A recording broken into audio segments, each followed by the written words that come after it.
upwards. As you can see, we had this beautiful push, okay, to the upwards. So after that, we drop down to the lower time frames after identifying the supports and resistance areas where the market is reacting from. Okay, so like here we had a reaction here for sellers who are coming in and whatnot. So we always wait for the London session open. We trade throughout to the New York session.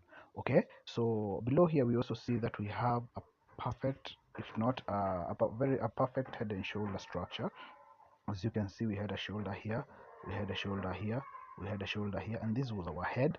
And we also had another shoulder where we are reacting from right now. Okay, so we quickly drop down to the 1 hour time frame after identifying our support area zones and our resistance area zones. So on the hourly time frame, I only use H4 and hourly time frame on the gold setups or analysis, yeah, just to keep my charts quick, clean, and to see zones as easy as possible. So on the hourly time frame, we also still see that we had reactions of our zones that we marked on the H4. So you can see that here we got some perfect buys here, short-term buys, of course, yes. And on the same zone, we had a perfect head and shoulder that is well visible on the lower time frame. So this is our shoulder, this is our head, and this is our shoulder. It's only seen better on the lower time frame as a slanted head and shoulder. Okay, so we can drop down to the 30 or the 15 minutes. I love either of that to take entries, just to keep my entries precise, as gold is very volatile.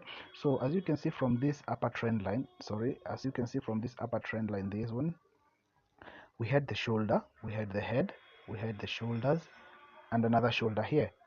All right, so after we saw this and we identified a structural horizontal support, as I am marking, support turning resistance several times. Okay, so after we broke out and made a retest, we took the cells here.